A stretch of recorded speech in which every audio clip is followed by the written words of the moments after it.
할렐루야, 할렐루야. 5월 19일 화요 새벽 예배 주님의 전을 나오신 모든 성도님들을 예수님 이름으로 환영하고 또 축복합니다. 죄로 인해 죽을 수밖에 없었던 저희를 십자가의 보혈로 새롭게 하신 주님의 은혜를 우리가 매 순간 기억하며 그렇게 그 은혜에 감사하는 삶을 살아가는 저희들 모두가 되길 소망합니다.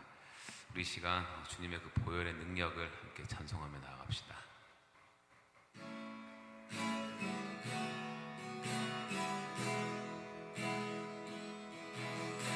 보혈을 지나 하나님 품으로, 보혈을 지나 아버지 품으로, 보혈을 지나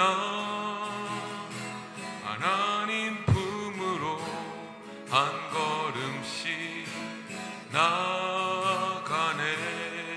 보혈을 지나, 보혈을 지나 하나님 품으로, 보혈을 지나 아버지 품으로, 보혈을 지나 하나님 품으로 한 걸음씩 나가네. 존귀한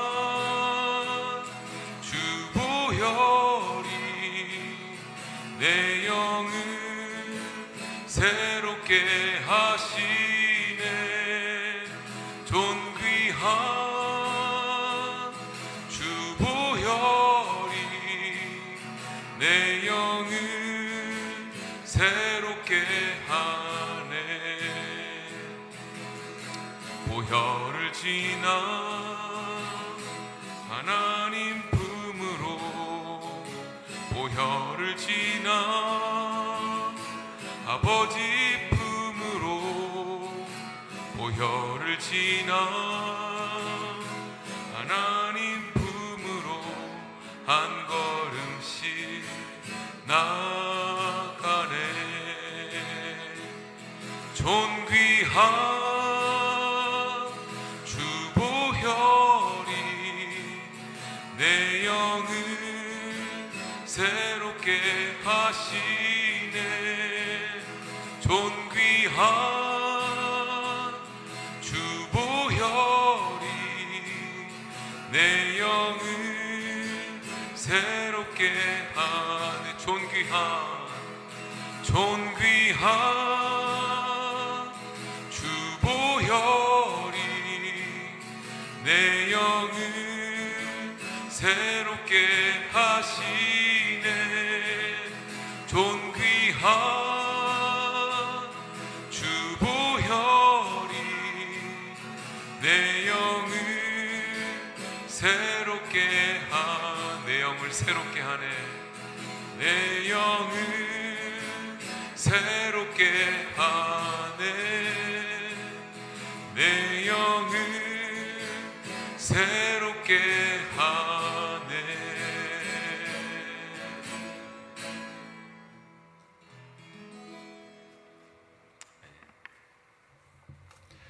은혜가 풍성하신 아버지 하나님, 이 한 주간 시작하는 새벽 예배 하나님께서 영광홀로 받아주시고 참여하는 모든 분들 하나님께서 기억해 주심으로 말미암아 예배하는 자가 신령과 진정으로 예배할지니라는 그 말씀에 힘입어 순종하며 나아가오니 예배 가운데 말씀하시고 하늘의 지혜를 얻어 오늘 하루도 살아가는 동안 주의 말씀에 순종하며 살아가는 주의 백성들 되게 하여 주옵소서. 비전 153을 주셨사오니 그 비전이 단지 사람의 비전이 아니라 하나님의 비전이 될 수 있도록 역사하시고, 또 이 교회를 이곳에 세우셨사오니 이 지역사회 복음화가 앞당겨질 수 있도록 우리를 사용하시며 이 교회를 통하여 하나님의 의와 평강과 희락이 넘쳐날 수 있도록 역사하여 주옵소서. 또한 아픈 병자들이 있습니다. 그리고 말 못할 가정에 문제들이 있는 믿음의 권속들도 있습니다. 그들을 위로해 주시고 십자가의 보혈을 지나 그들의 영혼이 맑아지며 더욱더 구원받은 주의 백성답게 당당하게 하나님의 뜻과 목적을 이루어가는 귀한 새로운 피조물로 살아가게 하여 주옵소서. 갈로스를 올려드립니다. 일반 병실에 옮겨 이제 회복 중에 있습니다. 우리는 알 수 없사오나 생명은 주께로부터 오는 것임을 우리가 고백하며 모든 것을 다 주께 맡기고 의인의 요동함을 영원히 허락지 아니하신다는 그 말씀이 그에게 그의 집에 이루어지게 하여 주옵소서. 이 일로 인하여 내가 왜 이런 일을 당하나 하며 책망하며 원망하는 것이 아니라 바로 하나님 앞에 이 일로 인하여 그의 가정의 구원에 이를 수 있도록 하나님께서 역사하여 주옵소서. 온 교우들이 기도하고 있습니다. 한마음 한뜻으로 하나님을 향하여 기도할 때 하나님의 살아계심을 증거하며 우리가 먼저 변화될 수 있도록 기름 부어 주옵소서. 오늘도 주의 말씀을 통해 하늘의 지혜를 얻고자 하오니 전할 때 또 들을 때 듣는 귀가 복되며 입술에 파수꾼을 세워 주옵소서. 예수님의 이름으로 기도하옵나이다. 아멘. 하나님 말씀 보겠습니다. 고린도전서 5장 1절에서 13절입니다. 함께 교독할 때에 하나님의 음성을 들을 수 있기를 바랍니다. 너희 중에 심지어 음행이 있다 함을 들으니 그런 음행은 이방인 중에서도 없는 것이라 누가 그 아버지의 아내를 취하였다 하는도다. 그리하고도 너희가 오히려 교만하여져서 어찌하여 통한이 여기지 아니하고 그 일 행한 자를 너희 중에서 쫓아내지 아니하였느냐. 내가 실로 몸으로는 떠나 있으나 영으로는 함께 있어서 거기 있는 것 같이 이런 일 행한 자를 이미 판단하였노라.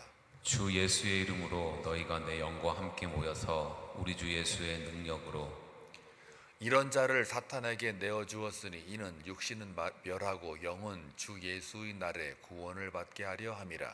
너희가 자랑하는 것이 옳지 아니하도다. 적은 누룩이 온 덩어리에 퍼지는 것을 알지 못하느냐. 너희는 누룩 없는 자인데 새 덩어리가 되기 위하여 묵은 누룩을 내버리라. 우리의 유월절 양 곧 그리스도께서 희생되셨느니라. 이러므로 우리가 명절을 지키되 묵은 누룩으로도 말고 악하고 악에 찬 누룩으로도 말고 누룩이 없이 오직 순전함과 진실함의 떡으로 하자. 내가 너희에게 쓴 편지에 음행하는 자들을 사귀지 말라 하였거니와 이 말은 이 세상에 음행하는 자들이나 탐하는 자들이나 속여 빼앗는 자들이나 우상 숭배하는 자들을 도무지 사귀지 말라 하는 것이 아니니 만일 그리하려면 너희가 세상 밖으로 나가야 할 것이라.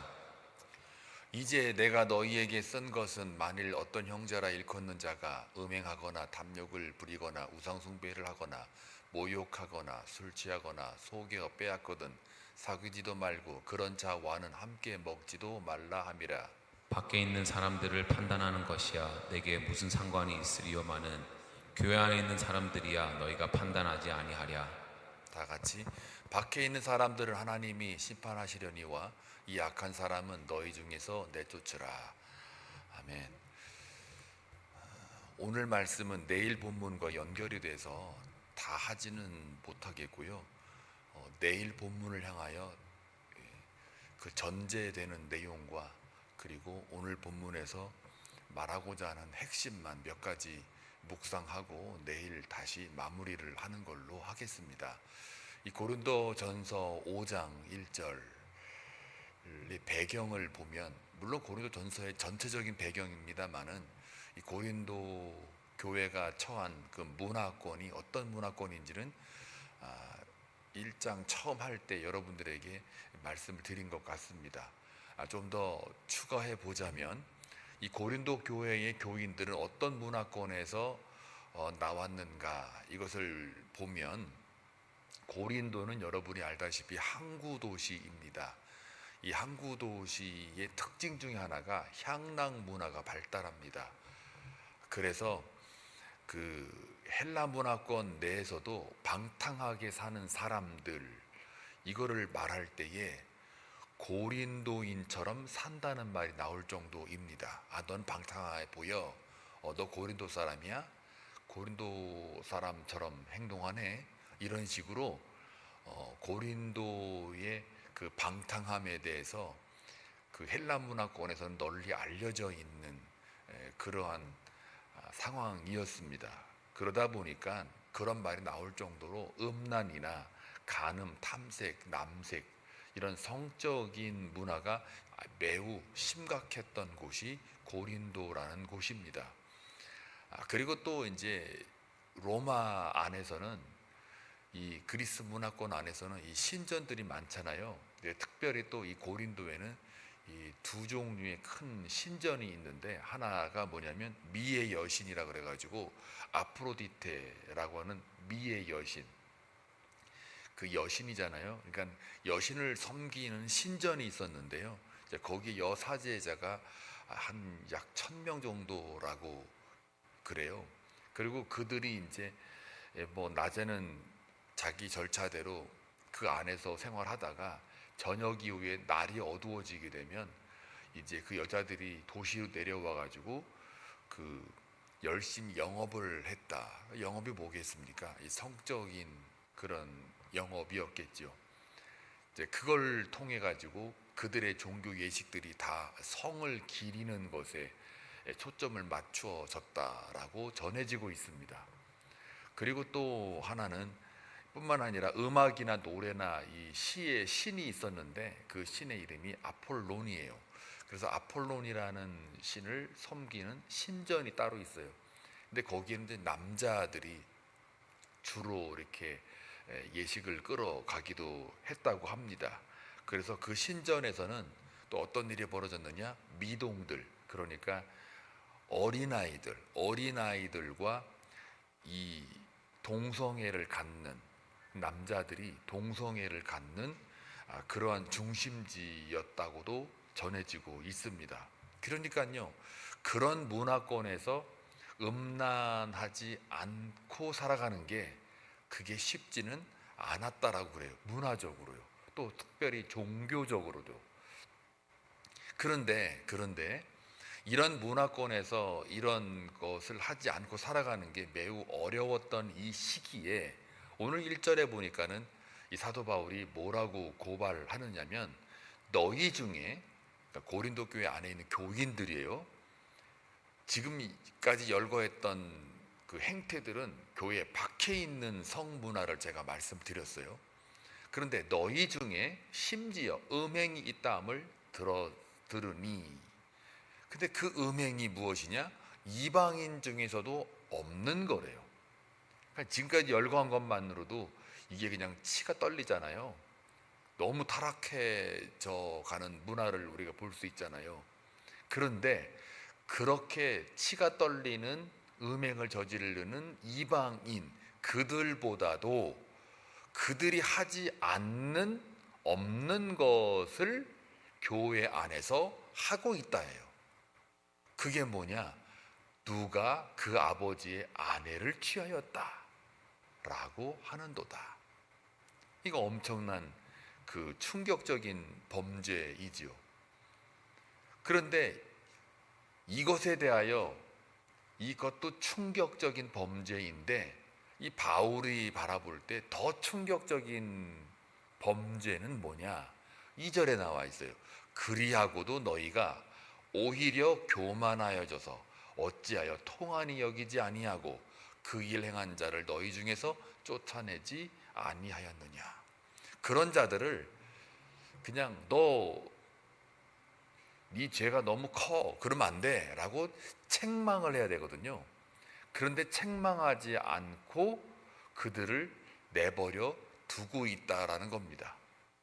근데 더 나쁜 거는 뭐냐면 오늘 6절에 보면 그 얘기도 나와요. 너희가 자랑하는 것이 옳지 아니하도다. 다시 이제 2절 돌아와서 뭘 자랑하냐 이거예요. 자랑하는 게 옳지 않다 그랬잖아요. 그럼 뭘 자랑했을까요? 그러니까 다시 말하면 그렇게 세상 이방인도 하지 않는 음행을 하고 있는 자들에 대하여 죄잖아요. 그러면 죄에 대하여 진리의 말씀으로 너희들 그러면 안 돼라고 책망하거나 징계를 해야 되는데, 치리 이런 걸 해야 되는데 하지를 않는단 말이에요. 그리고 더 나쁜 거는 뭐냐면 바울이 볼 적에 자랑한대요. 교만하여 자랑한대요. 뭘 교만하고 자랑했을까요? 그들이 그렇게 하고 있는 죄 가운데 있는 삶에 대하여 나는 괜찮아요.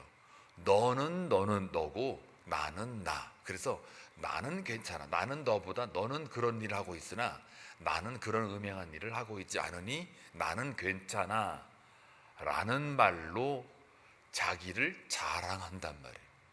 교만한단 말이에요. 이게 이제 예수님 시대에 예수님이 그렇게 증오했던 이 회칠한 무덤 같으니라고 하는 그 말과 지금 유사하다고요. 매우 유사한 거예요. 그러니까 그렇게 교회 안에서 죄를 짓고 있는 그들을 향하여 바리새인들은 정죄를 하잖아요. 근데 여기서는 또 어떤 현상이 벌어지냐? 에이, 쟤는 저런 애야. 이런 문화권에서 뭐 어쩔 수 없지. 이렇게 넘어갈 뿐만 아니라 나는 괜찮아. 나는 저런 애하고는 달라. 그래서 스스로가 자기 의를 드러내서 교만하여 자기를 어떻게 해요? 나는 자랑한다 이거예요. 그리고 쟤들은 그런 애들이야 라고 정죄를 하든, 정죄 개념보다는 나는 쟤보다는 나으니까 나는 상관이 없어 이렇게요. 방치한단 말이에요. 그러니까 교회가 죄에 대하여 죄를 말하지 않고, 즉 회개를 말하지 않고 회개하시오라고 말하지 않고 그냥 방치해버린단 말이에요. 방치해버리고 동시에 뭐를 찾아가느냐? 나는 괜찮은 사람, 내 의가 여전히 나는 남아있는 사람, 쟤는 어차피 죄인이고 나는 의인이고 이렇게요. 갈라치기 한단 말이에요. 이게 더 나쁘다라고 바울이 고린도 교회 교인들한테 이야기를 하고 있는 거예요. 그러니까 죄에 대해서 책망하는 게 교회지, 그걸 갖다가 타협하거나 나는 나 너는 너 이렇게 따로 이원화시키는 거에 대해서 교회의 역할과 기능을 하지 못한다라고 지금 지적하고 있단 말이에요.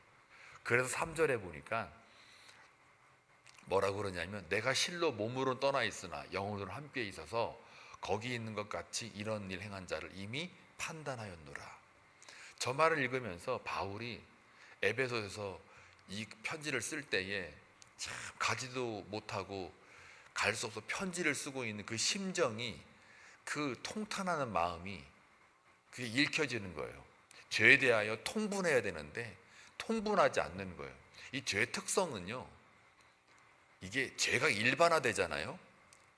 그러면은, 그리고 세속적인 어떤 세상 속에 일반화되면은 웬만한 죄를 지면 그게 죄같이 느껴지지가 않아요. 근데 그것들이 교회 안으로 들어온다고요.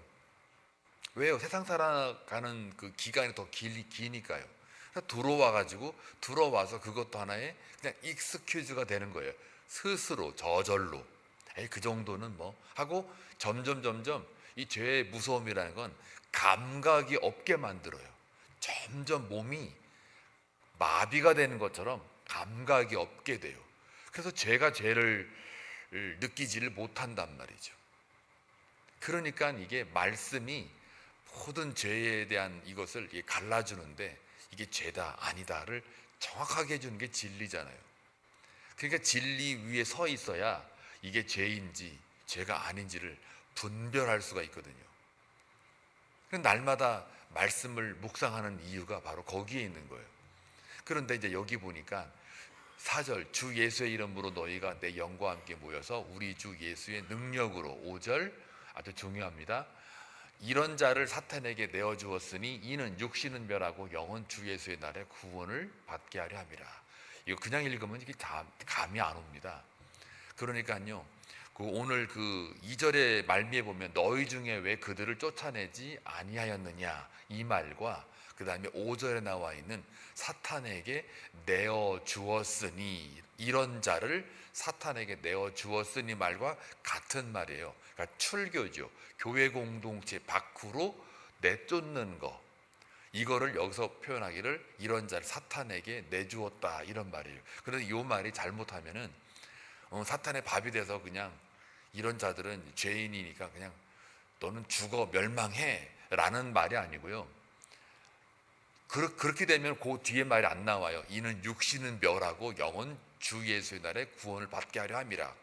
그러니까 사탄에게 내줬다는 그 말이, 교회 안에 이제 예를 들어서 좀 죄가 보이는 사람들이 있다고 쳐봐요. 그러면 그 사람을 출교해가지고 공동체 밖으로, 세상 밖으로 내보냈어요. 그러면 그 사람 죽거나 말거나 그냥 확 던져버린 뭐 그런 차원이 아니고, 저게 사탄에게, 우리가 뭔데 사탄에게 줬다 말았다 그러겠습니까? 그런 게 아니라 교회 공동체에 그런 자들을 출교하는 거예요. 다시 말하면 징계라는 말을 써요. 저 말을 히브리서 저자가 이제 12장에 나와 있는 말씀처럼 저거를 다시 어떻게 표현하냐면 징계로, 이런 자를 징계하여 교회 밖으로 쫓아내라요. 왜 그렇게 해야 되느냐?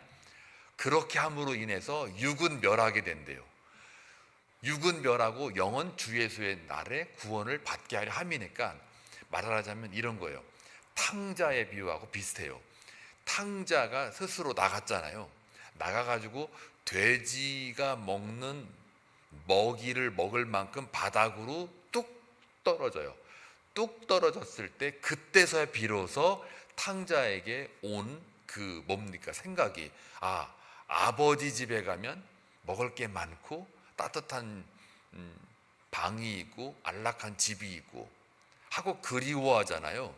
그리워할 때 그때 그 자리에 가서야 그의 육신이 다 어떻게 해요? 망하는 거예요. 멸망하는 거예요. 그리고 그 영은 나중에 심판날에 구원을 얻게 하기 위해서 어떻게 해요? 징계라고 하는 출교를 해라, 그 얘기예요. 교회 안에서 감싸가지고 죄를 이렇게 자꾸 점점 키우지 말고, 정말 이게 죄다 그러면은 징계를 통해서, 치리를 통해서 정확하게 해라 이거예요. 그리고 나서 나중에 그 사람이 교회를 떠나가 세상에 막 산다. 그럼 죽어버리면 어떡하죠? 상관없어요. 거기서 죽어도 나중에 심판날에 다 부활할 겁니다. 그때 거기서 만약에 그 자가 은혜를 입은 자로 하나님 은혜 안에 들어온 자라면 밖에 나가서 거기서 죽어도 나중에 그 육이 멸하여 영은 살아서 심판날에 돌아오는 게 낫다 이거예요. 혹은 교회로 다시 회개하고 돌아와서 납작 엎드려 구원의 뿔을 잡은 영이 될 수 있으니, 일단은 이 모든 죄에 대하여 교회는 정확하게 책망하고 징계를 해라 라는 말이에요. 근데 그게 그 사람을 멸하고자, 죽이고자 내주었고 또 출교를 해라, 쫓아내라가 아니라 회복을 위해서 그리하여라 라는 말이에요. 그렇기 때문에 너희들이 교회 안에서, 지금 고린도 교회 안에 이렇게 이방인도 하지 않는, 이방인에게도 없는 죄를 저지르고 있는 이 시점에 너희들이 정확하게 죄는 죄라고 말을 해라는 거예요. 그리고 회개하게끔 기회를 주고 책망을 하라는 거예요. 성령의 감동으로, 성경은요 성령의 감동으로 교훈과 바르게 함과 책망, 이런 것들로 그들로 하여금 유익을 주기 위해서 성경이 쓰여져 있는 거란 말이죠. 죄가 죄다라고 말할 수 있는 게 성령의 감동으로 성경이 기록된 목적이거든요. 근데 그 일을 안 하고 감싸거나 죄를 감싸거나 다시 타협하거나 그러지 말라는 거예요. 그런데 이 교회인들이 저 사람은 음란한 이방인도 하지 않은 음행을 저지르고 있는 이 상황에서 나는 아니야, 죄는 죄야 하면서 자기가 교만하여 자랑하고 있는 그 교회의 모습을 볼 적에 너희들이 더 나빠 라는 말이에요. 그러니까 우리 교회가 죄를 보고 가만히 있으면 더 나쁜 거예요. 세상이 저렇게 죄로 물들어가고 죄 덩어리가 되어 있으면 우리가 어떻게 해야 돼요? 복음을 선포해야 돼요. 가만히 있으면 저 사람은 죄인이고 죽을 거니까 내버려 두자. 우리만 살면 된다. 라고 하는 이것이 오히려 복음에서 시각에서 볼 때는 아주 뭐예요? 충격적인 범죄라는 거죠. 교회 안에서만 아니라 교회와 세상 사이에 이거를 정확하게 이 관계에 있어서 바울은 냉혹합니다. 정확하게 짚어줍니다. 그래서 교회는 거룩과 사랑이 같이 있어야 돼요. 거룩만 막 주장하잖아요. 그러면 은연중에 나는 거룩이고 저 사람은 범죄한 인간으로 해서 저 사람과 나를 딱 이렇게 분리가 돼요. 그래서 정죄하게 돼요. 바리새인 돼버리죠. 또 만약에 거룩이 없는 사랑을 막 집착해가지고 가잖아요. 그러면은 타협하게 돼요. 아이고 연약해서 그래. 저 사람은 상황이 그래. 어쩔 수가 없어. 하고서 거룩을 갖다가 타협을 하게 돼요. 그러니 거룩 없는 사랑 없는 거룩, 이게 안 맞는 거란 말이에요. 근데 거룩과 사랑이 같이 붙어 있어야 돼요. 붙어 있는 곳이 어디예요? 십자가의 보혈이잖아요. 거기 다 있어요. 거기에 거룩과 사랑이 같이 묶여 있어요. 그래서 십자가를 묵상하면 할수록 얼마나 그 깊고 부요함이 막 이렇게 올라오는지 몰라요. 그겁니다. 그래서 너희가 자랑하는 것이 옳지 않도다라는 그 말이, 너희가 거룩하냐? 너희가 사랑을 주장하냐? 라고 할 때 조심하라는 거예요. 정죄하지도 말고, 그러나 또 타협하지도 말고. 그래서 적은 누럭이 온 덩어리에 퍼지는 것을 알지 못하느냐. 작은 죄가 교회로 들어오게 되면 그것이 계속해서 퍼진단 말이에요. 퍼져요. 잘 먹고 잘 교제하는 것도 너무 우리 교회 안에서는 좋아요. 근데 그것이 만약에 그것이 원칙이 되고 그것이 목적이 되잖아요. 그러면 말씀이나 기도가 나도 모르게 뒤로 이렇게 밀려나는 걸 느껴요. 근데 모든 교제와 연합은 다 기도와 말씀의 하늘의 뜻과 목적이 정확하게 하나님과 나 사이의 수직관계가 정확하게 연결이 돼서 정상화돼서 이것이 수평적으로 퍼져야만 이게 온전함이거든요. 근데 이것이 잘못되면은, 이게 삐딱거리면은요, 결국은 나중에 교제하는 것조차도, 우리끼리 잘 먹는 것조차도 그것이 또 하나의 자기의 틀을 만들어 버리는 거예요. 자기 성을 쌓는 것이 돼요. 교회는 잘못하면. 그래서 끼리끼리 움직이게 된단 말이에요. 그리고 어느 한 영혼이라도 그 안에 못 들어오게 되면 그 영혼은 점점 소외감을 느끼는 거예요. 여기는요, 착각하며 사는 거죠. 아, 우리 교회 사랑이 넘쳐, 이렇게. 아, 우리 교회는 가족 같아, 이렇게요. 이게 조심해야 되는 거예요. 그래서 인간은요, 뭘 해도 거기에 의의가 없어요. 진짜 묵상하면 할수록, 인간을 묵상하면 할수록 하나님 말씀에 기초해서 의의가 거기서 나올 수가 없다라는 게 너무너무 자명해요. 아, 그래서 은혜 아니면 아무도 주 앞에 못 쓴다라는 게 너무 정확해요. 이거를 뼈저리게 날마다 묵상하며 깨닫는 자만이 하나님의 사랑과 그 풍요로움을 깨달을 수가 있는 거예요. 그런 자만이 교회가 죄가 들어오게 되면 그거에 대해서 말할 수가 있어요. 그건 죄야 라고 죄를 덮어버리는 게 아니라 회개로 이끌어내고, 마치 사탄에게 내어주어 육은 멸하고 영혼은 살려서 심판날에 다 구원에 이르게 하는 그런 교회가 될 수 있다예요.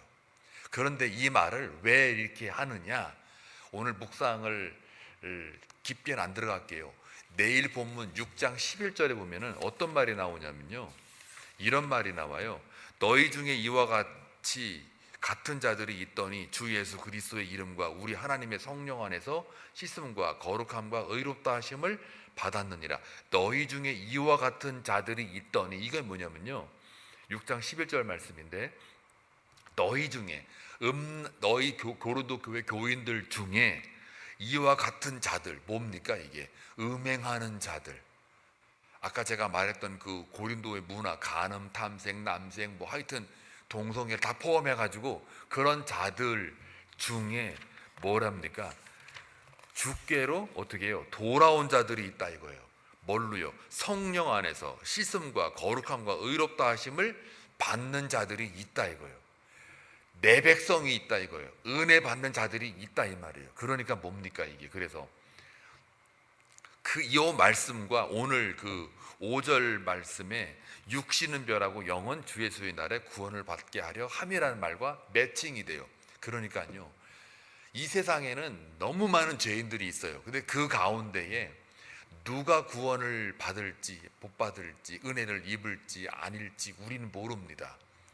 그저 하나님의 내 백성이 있는 거예요. 사도행전 18장에 보면은 바울이 그러잖아요. 아우, 저기 지금 이 백성들이 너무 죄가 많아요. 그러니 가서 복음 전해야 돼요 라고 할 때 하나님, 예수님이 성령 중에서 뭐라고 말씀하시느냐? 거기에 내 백성이 있다예요. 내 백성이 있다. 그러니 너는 가서 예수 그리스도 십자가만 전해라. 설득하려고 하지 말고, 너의 철학과 문벌 좋은 것으로 말하지도 말고, 그냥 예수 그리스도 십자가만 딱 선포하면 그걸 듣는 사람이 있을 거다. 내 백성이 거기에 있다. 그리고 너는 그것만 전해라 라고 분명하게 말해요. 그거예요. 우리는 그걸 전하는 거예요. 설득해서 예수 믿으면 어쩌고 저쩌고 막. 저도요, 철학을 이렇게 공부하면서 이 철학적으로도 엄청나게 설명을 많이 하죠. 도구적으로는 많이 쓰죠. 근데 결국은 예수 그리스도 십자가가 능력이라는 게 너무 자명해요. 너무 자명해요. 그렇게 설명해도 안 되다가도 그냥 어느 날 누구 만나가지고 얘기를 하다가 예수 십자가 이걸 복음을 탁 얘기할 때 갑자기 그 사람에게 눈이 밝아지고 저도 예수님을 알고 싶어요 라고 이 고백이 터져 나온 거는 너무 깜짝 놀랄 일이고요, 너무 은혜로운 그 거룩한 풍경이었어요. 신기합니다. 그걸 성경은 얘기하는 거예요. 바울한테 내 백성이 있다. 아직 남은 자들이 있다. 그 남은 자들을 위해서 내가 이 교회를 세웠고 그 교회를 통하여서 그들을 구원해 내는 것. 심지어 오늘 본문과 6장 11절 말씀 연결을 시켜보면요, 니들이 말하는 그 꼭 정죄 받아야 될, 정말 저건 너무 큰 죄야 라고 할 만큼 죄를 저지른 사람들 중에서도 내 백성이 있는 거란 말이에요. 그래서 쫓으라 이거예요. 쫓아내라 그 사람들. 그러나 그들의 육은 멸하고 영은 살려서 구원에 이르게, 심판날에 구원에 이르게 할 거야 라는 그 말과 오늘 6장 11절 말씀과 연결이 된다고요. 그러니 우리는 어떻게 해야 돼요? 복음을 전하는 거예요. 저 사람이 안 믿을 것 같아? 그래도 선포해야 되는 거예요. 믿을 것 같아 하는 사람만 전하는 게 아니라 쟤는 아니야 라고 하는 사람까지도 혹시 하나님의 은혜 아래 있는 사람이라면 모르잖아요. 전해야 되는 거예요. 이건 깔뱅이의 말이기도 해요. 웨슬리의 말이기도 하고요.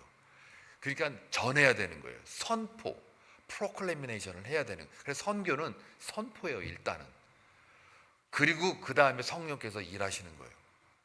근데 이 교회 안에서도 누가 옳으냐 그르냐 이 싸움으로 가는 그 공동체가 아니에요. 다 나도 그와 같은 음행하는 자들과 별 차이가 없어요. 죄는 크다고 죄가 있고 작다고 죄가 아닌 게 아니에요. 작아도 죄예요. 큰 건 말할 것도 없고. 그러니 다 우리는 죄 가운데 있었던 자들이에요. 그렇기 때문에 십자가의 보혈에 의해서 그 죄사함이 없어지면서, 그렇다고 우리가 어제 주일날 제가 말씀드렸잖아요. 더 이상 사망이 우리를 왕노릇하지 않을 뿐이지 우리는 여전히 육체의 흔적을 가지고 살아요. 그래서 날마다 십자가 앞에 죽노라 하면서 회개하며 나아가는 거예요. 그래서 어떻게 보면은 기도하는 거는 매일매일 회개의 그 씻음으로 나아가는 거라고 봐도 틀린 말이 아니에요. 정확한 말이에요. 근데 거기다가 그런 건 안 하고, 나를 씻는 건 안 하고, 전부 인간의 소원 성취, 샤머니즘적 신앙, 무속에서 말하는 그 나의 그 바라는 것들만 쟁취되는 걸로만 기도를 가져가고 있으니 그게 우상이죠. 예수님을 우상화시켜 버려요. 그거 참, 나도 모르는 사이에 내 믿음을 우상화해 버리는. 근데 그걸 또 목회자들이나 선교사들이나 복음 전할 때 교회에서 설교를 하고 있으니 이 교회가 살아남겠냐고요. 촛대를 옮겨버리죠. 교회가 자꾸 사람이 빠져나가고 복음이 없는 것 같고 계속 디클라인하는 것 같아요. 큰일 났어요. 아니요, 하나님의 일하심이에요. 그것도 교회를 그냥 싹 어떻게 해요, 다 디클라인하게 만들어요. 그리고 진짜만 남겨질 거예요. 그리고 다시 거기서 시작할 거예요. 그래서 교회가 인구적으로 이렇게 숫자가 줄어든다고 하나 겁낼 게 없어요. 하나님이 그 주권 속에 하나님의 사람만 가지고 일하셔도 그분은 충분해요. 아니, 그런 사람은 없어도 하나님의 계획 속에 하나님은 여전히 부족한 자를 들어서 일하시는 거예요. 무명한 자를 유명한 자 같이 쓰는 거예요. 없는 자를 있는 자 같이 쓰는 거예요. 약한 자를 강한 자처럼 쓰는 거예요. 그래서 니들이 했다라고 말하지 않아요. 그분이 다 알아서 하세요. 우리는 그저 거기에 숟가락만 얹은 거예요. 숟가락만. 근데 뭘 우리가 하겠다고, 뭘 하겠다고 하는 거예요. 지금 교만이죠. 자랑함이죠. 이거를 알면 여러분이 내 의의를 내세울 틈이 있겠어요, 없겠어요? 없다니까요. 그저 아이고 성도님, 집사님 이렇게 돼요. 나는 직분자인데, 나는 목사인데, 나는 장로인데, 나는 권사인데, 집사인데 막 이러면서 성도 깔보지를 못한다니까요. 그저 거룩함을 받은, 부르심 받은 성도로서 그걸로 족하다니까요. 그러니 오늘 이 고린도 전서 5장을 묵상하시면서 우리가 뭘 봐야 되느냐? 바로 거룩과 사랑이 같이 묶여 있는 게 교회다. 죄가 있으면 죄가 있다고 말해야 된다. 또 애통하는 자가 되어야 된다. 결론은 애통하는 자, 남의 죄에 대하여 민감한 거예요. 아파하는 거예요. 특히 나의 죄에 대해서 아파하는 거. 그런 자들이 십자가의 보혈, 그리스도의 십자가로 위로를 받는 거예요. 위로하는, 십자가로 위로하는 곳, 거기가 교회입니다. 여러분의 삶도 교회죠. 여러분의 삶 속에 누굴 만나든 늘 십자가로 위로를 주는 자로 오늘 하루 살아가시면 하나님의 은혜가 더할 줄로 믿습니다. 기도합니다. 고맙고 자비로우신 아버지 하나님, 오늘도 주님의 말씀을 통하여서 참된 교회가 어떤 모습인지, 참된 성도가 어떻게 살아야 하는지를 다시 한번 고린도 교회의 그 과거를 우리가 돌아보며 사도 바울이 고백하고 간증했던 이 하나님의 말씀을 우리가 묵상하며 오늘 하루를 어떻게 살아가야 될지를 깨닫게 됩니다. 내 안에 나도 모르는 죄가 있다면 언제나 날마다 십자가 앞에 죽노라 고백하며 회개하는 심령으로 나아가기를 원합니다. 인간으로부터는 도무지 의가 나오지 않음을 깨닫게 하시니 감사합니다. 또한 동시에 나 같은 죄인을 살리신 놀라운 그 은혜에 힘입어 오늘도 우리가 살아가고 있음을 고백하며 하나님 앞에 늘 간구하며 나아가는 상하는 심령들에게 주님의 진정한 십자가의 위로와 사랑이 넘치게 하여 주옵소서. 감정에 흔들리지 않게 하시고 죄를 만나거든 그 죄에 대하여 책망하며 징계하며 스스로를 늘 정결한 영으로 새롭게 하는 그 하나님의 손길을 기억하게 하옵소서. 예수님의 이름으로 기도하옵나이다. 아멘.